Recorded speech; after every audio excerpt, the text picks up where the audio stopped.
Sa video na ito ay pag-uusapan po natin kung bakit biglang naging sentro ng usapan sa XRP ngayong linggong ito. May malaking nangyayari sa likod ng market na hindi lang basta price movement, kundi may kinalaman po sa ETF, institutional money at saka global macro events. Marami pong investors ang nagtatanong kung hype lang ba ito o may matibay na pundasyon talaga.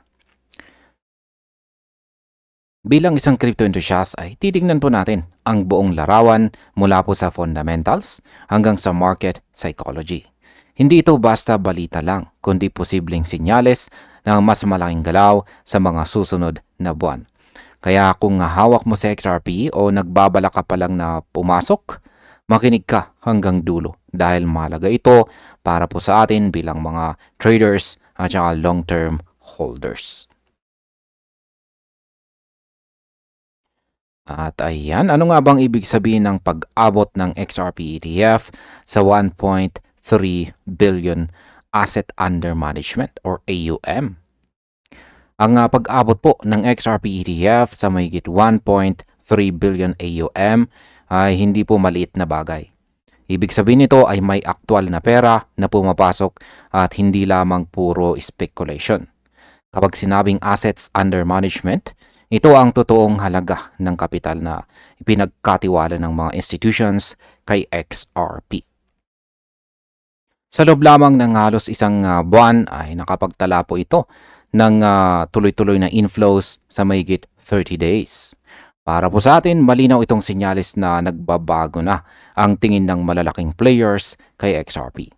Hindi na po siya basta altcoin lamang, kundi isang asset na seryosong sinusubaybayan ng financial system.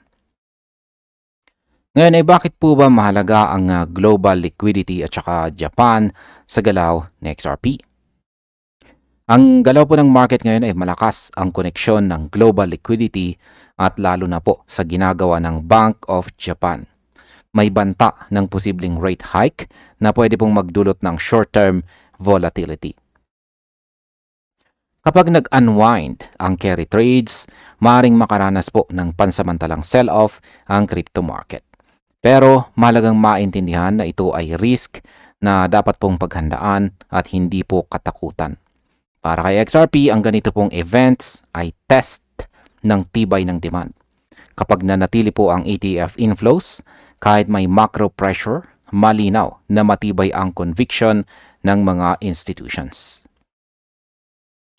Ngayon ay bakit po ba sinasabing hindi na speculative ang XRP ETF?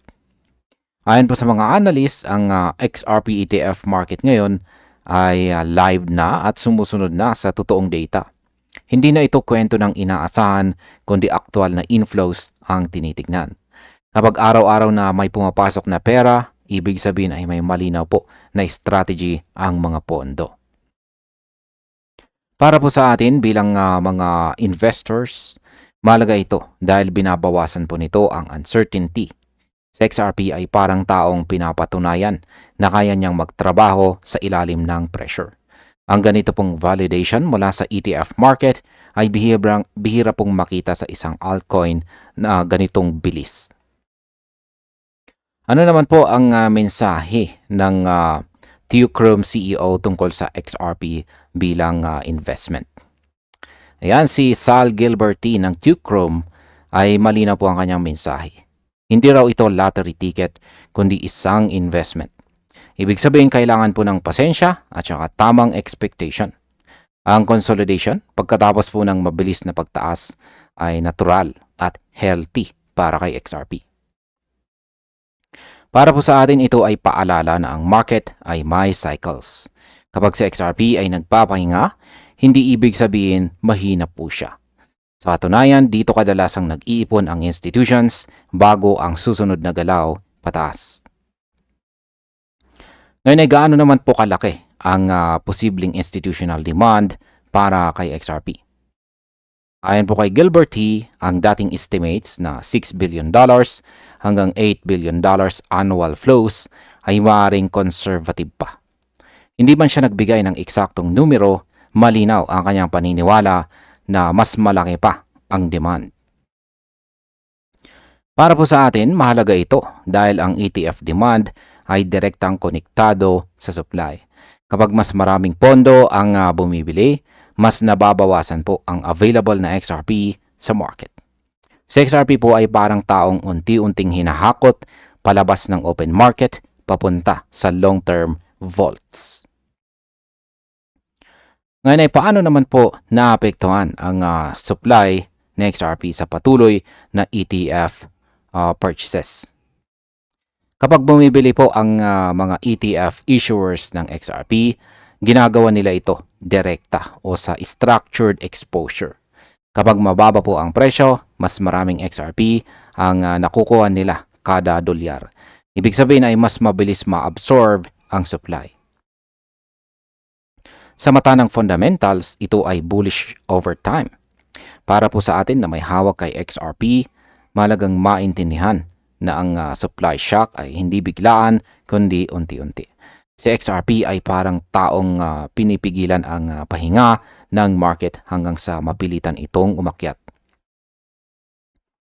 Ngayon ay paano naman po pumapasok ang regulation at US policy sa mas malaking larawan?